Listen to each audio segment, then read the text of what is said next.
Hello friends, मैं आपको आज समझाने जा रही हूँ कि समास होता क्या है। बहुत से बच्चों को फ्रेंड्स जो है समास में बहुत सारी कन्फ्यूजन हो जाते हैं और वो जल्दी उनको समास नहीं समझ में आता है। लेकिन आज मैं आप लोगों को जो समास जो है एक बहुत ही सिंपल तरीके से समझाऊंगी कि समास होता क्या है और इसको विग्रह कैसे करते हैं और ये क्या कहलाते हैं, इस तरह से मैं आप लोगों को समझाऊंगी। तो पहले हम देखते हैं कि समास होता क्या है। दो या दो से अधिक शब्दों के मेल से नया शब्द बनाने की प्रक्रिया को हम समास कहते हैं। यानी जो हम समास बनाते हैं वो जो होता है दो या दो से अधिक शब्दों का मेल होता है जो एक ही में जॉइंट होता है। ओके स्टूडेंट्स, यही जो होता है हमारा क्या होता है कि समास होता है। समास में पहला शब्द पूर्व पद और दूसरा जो शब्द होता है वह उत्तर पद कहलाता है। जैसे कि है अब समस्त पद। समस्त पद में क्या है? कमल नयन। अब कमल नयन में देखो कि कमल क्या है? कमल क्या है? पूर्व पद है। और नयन क्या है? इसमें दूसरा जो है पद क्या है? नयन, यह उत्तर पद है। ये बात हमेशा याद रखना, पूर्व पद और उत्तर पद। पूरा जो शब्द होता है वो समस्त पद कहलाता है। जैसे कमल नयन, इसमें दो शब्द मिले हुए हैं, कमल और नयन। तो कमल को हम क्या कहेंगे? पूर्व पद कहेंगे और नयन को क्या कहेंगे? हम उत्तर पद कहेंगे। ठीक है, ये सभी शब्दों में, ये जो नियम सभी शब्दों में फॉलो होंगे। इसके बाद क्या है? दूसरा हमारा नेक्स्ट है राजपुत्र। तो राजपुत्र में देखो स्टूडेंट्स क्या है? ये एक राज है और पुत्र। तो राज जो है पूर्व पद है और पुत्र जो है उत्तर पद है। इसके बाद है नेक्स्ट गुरु दक्षिणा। गुरु दक्षिणा एक ही में है, एक ही में मिला के जो है ये समस्त पद बन जाता है। लेकिन गुरु होता है वह होता है पूर्व पद और दक्षिणा जो होता है वो हमारा होता है उत्तर पद। इसके बाद ये समास तो हमें समझ में आ गया कि समास होता क्या है।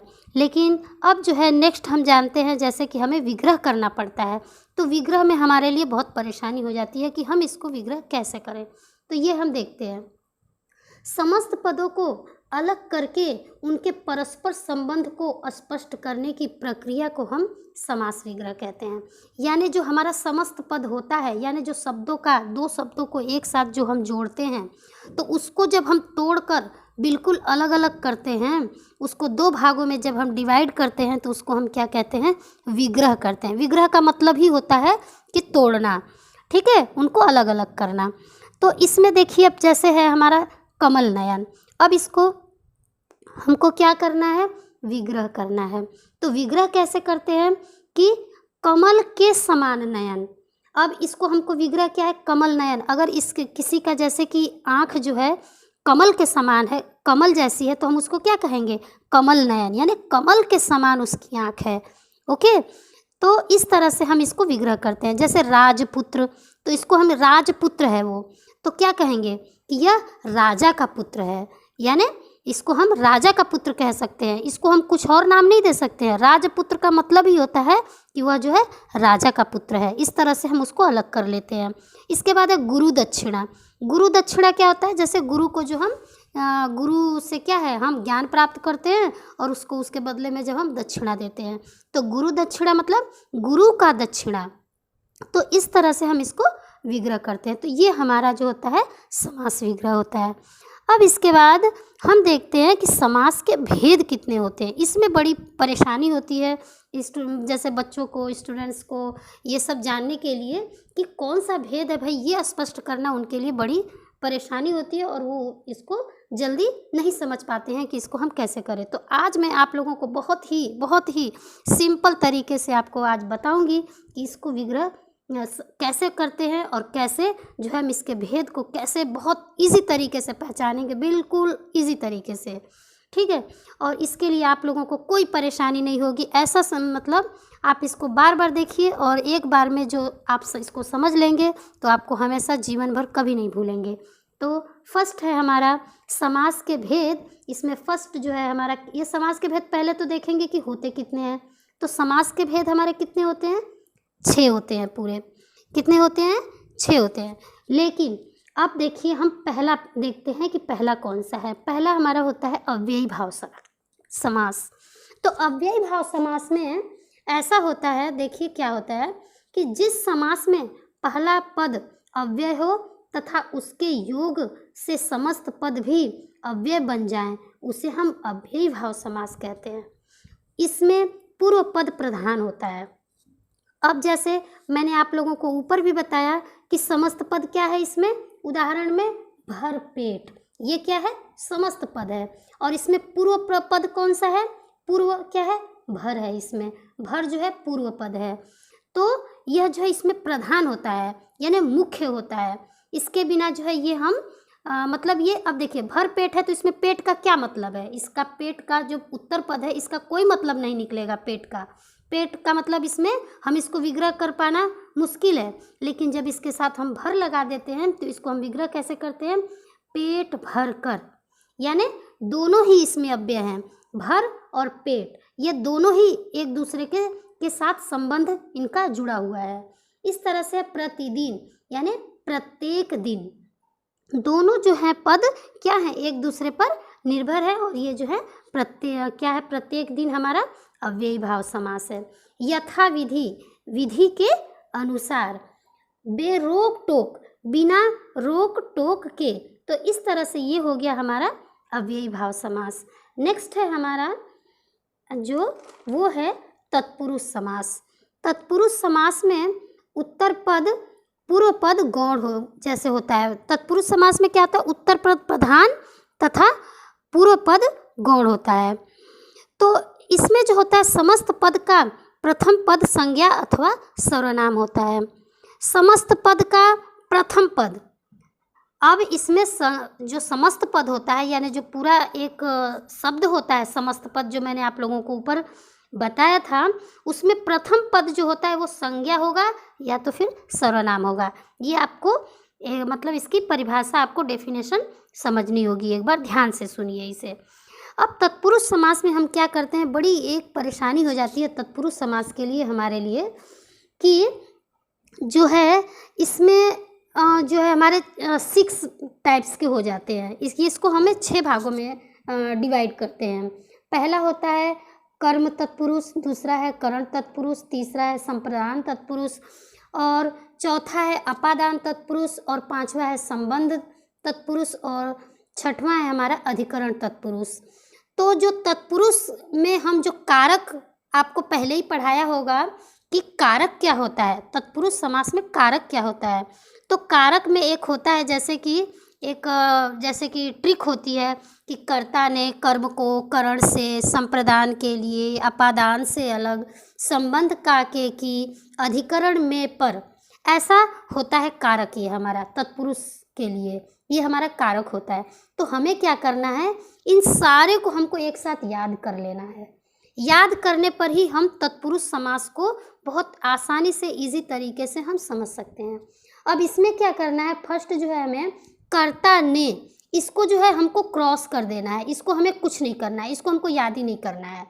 जब हम समास को डिवाइड करेंगे तो इसको हमको याद ही नहीं करना है। हम कर्म से अब उठाते हैं और यहाँ से हम सारा जो है याद कर लेते हैं। इसके बाद क्या होता है कि देखिए, अब कर्म तत्पुरुष में क्या होता है कि कर्म की मतलब कर्म के आगे मैंने क्या लिखा है, को लिखा है, यानी को है, इसकी पहचान कर्म क्या है, को है इसके साथ में। तो उदाहरण में देखिए क्या है, वन गमन, यानी वन को गया। जब हम इसका विग्रह करेंगे तो क्या हो जाएगा, वन को गया। तो ये जो है हमारा कर्म तत्पुरुष होगा। जैसे यथ यश प्राप्त, तो क्या है, यश को प्राप्त, मतलब अब वो जो है यश को प्राप्त है। फिर है गिरह कट, मतलब गिरह को काटने वाला, यानी को जब भी आप कहीं विग्रह करते हुए जब आपको को आ जाए तो उसमें जो है, लेकिन क्या हो, कर्म के साथ जुड़ा हो, तब हम इसको तत्पुरुष समास के रूप में हम इसको समझ लेते हैं। इसके बाद है करण तत्पुरुष। अब करण तत्पुरुष में क्या, इसका सामने मैंने ऊपर देखिए लिखा है से, तो से इसकी पहचान क्या है, से। तो इसके लिए हम क्या करेंगे कि उदाहरण इसका क्या है, हस्तलिखित, यानी हाथ से लिखा हुआ, हाथ से लिखा हुआ कोई भी चीज़ जैसे हाथ से लिखा हुआ है, एक संबंध सा जोड़ दे रहा है, हाथ से लिखा हुआ। अकाल पीड़ित यानी अकाल से पीड़ित है कोई, ठीक है। ईश्वर प्रदत्त यानी ईश्वर द्वारा प्रदत्त किया गया है। द्वारा का मतलब भी होता है से ही होता है, तो ईश्वर प्रदत्त यह भी जो है करण तत्पुरुष हो जाएगा हमारा। इसके बाद है संप्रदान तत्पुरुष। संप्रदान तत्पुरुष में क्या है, इसके लिए देखिए इसमें के लिए दिया गया है, तो इसको जब हम विग्रह करेंगे तो इसमें आ जाएगा हमारा के लिए। गौशाला यानी गौओं के लिए शाला, यानी जो गाय के लिए जो जगह बनाई गई रहती है उसको कहते हैं गौशाला। प्रयोगशाला यानी प्रयोग के लिए जो शाला या जो कमरा बनाया गया रहता है उसको हम कहते हैं प्रयोगशाला।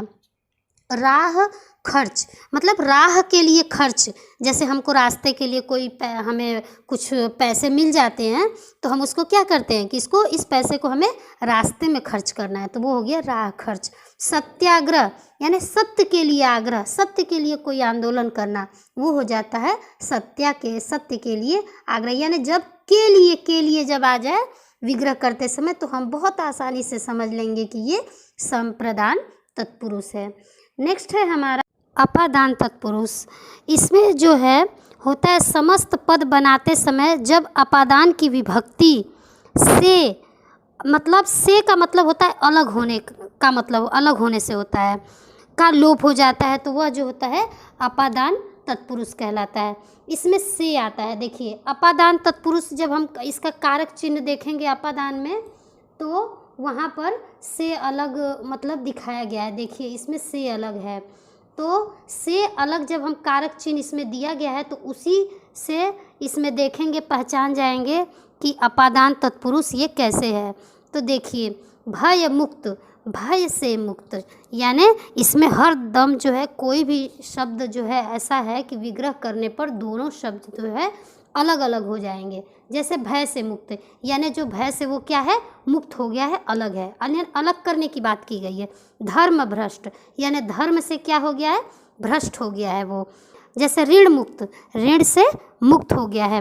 फिर है विद्याहीन, विद्या उसके पास से खत्म हो गई है, वो विद्याहीन हो गया है। देश निकाला, देश से निकाल दिया गया है। यानी इस समस्त पद में क्या है कि जैसे से अलग करने के लिए बात की गई है, से का जो प्रयोग है वो अलग करने की बात कही है, दोनों शब्दों को अलग किया गया है और दोनों जो है बिल्कुल एक दूसरे के विपरीत है।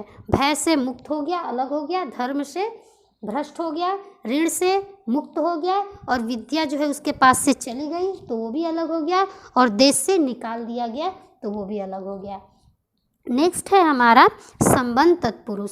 अब संबंध तत्पुरुष के में क्या होता है कि इसमें जो है संबंध में का, के, की जैसे कारक चिन्ह दिखाई देते हैं हमको। जब हम विग्रह करेंगे तो इसमें हमको का, के, की जैसे हमको चीज़ें दिखाई देती हैं। अब जैसे है गंगा जल, तो इसमें क्या है गंगा का जल, तो मतलब गंगा जल, और ये दोनों में क्या है संबंध है एक। लखपति यानी लाखों का पति, मैंने लाखों रुपए जो रखने वाला होता है उसको हम लखपति कहते हैं। यमुना तट यानी यमुना का तट, यानी यमुना और तट दोनों के बीच जो है संबंध स्थापित है। तो इस तरह से ये हो गया हमारा संबंध तत्पुरुष। यानी हम कारक चिन्हों के द्वारा हम इन तत्पुरुषों को आराम से बहुत आसानी से पहचान लेते हैं। इसके बाद है अधिकरण तत्पुरुष। इसमें क्या है कारक चिन्ह में और पर होता है, तो में और पर इसको हम पहचानेंगे कैसे। अब देखिए अधिकरण तत्पुरुष में पुरुषोत्तम दिया गया है, तो ये जो है पुरुषोत्तम क्या है, पुरुषों में उत्तम, यानी पुरुषों में जितने भी पुरुष हैं उसमें सबसे उत्तम। फिर वनवास, तो वन में वास करने वाला, जो वन में वास करता है वही वनवासी होता है, तो वनवास। आत्मविश्वास यानी आत्मा पर विश्वास करने वाला, देखिए इसमें पर आ रहा है और ऊपर वनवास में आ रहा है और पुरुषोत्तम में आ रहा है। तो में और पर जब हम विग्रह करेंगे, में और पर को जब हम कहीं भी विग्रह करते समय पाएंगे तो वहाँ पर हमारा हो जाएगा अधिकरण तत्पुरुष। जैसे घुड़सवार, तो घोड़े पर सवार, तो ये क्या हो गया हमारा में और पर जो है अधिकरण तत्पुरुष की पहचान है, कारक चिन्ह है। यानी तत्पुरुष को पहचानने के लिए हम कारक चिन्हों के द्वारा, जिसको कारक चिन्ह याद हो जाएगा वो आसानी से जो है इसको समझ लेगा कि कौन सा तत्पुरुष समास इसमें है। इस तरह से हमारी वीडियो यहीं पर समाप्त होती है और इसके बाद नेक्स्ट जो है वीडियो में हम मिलेंगे। बाकी के जो और भी मतलब टाइप्स बचे हैं, बाकी 4 टाइप्स और बचे हैं इसके समास के, जो मैं आपको आगे की वीडियो में ज़रूर शेयर करूँगी। और तब तक के लिए धन्यवाद।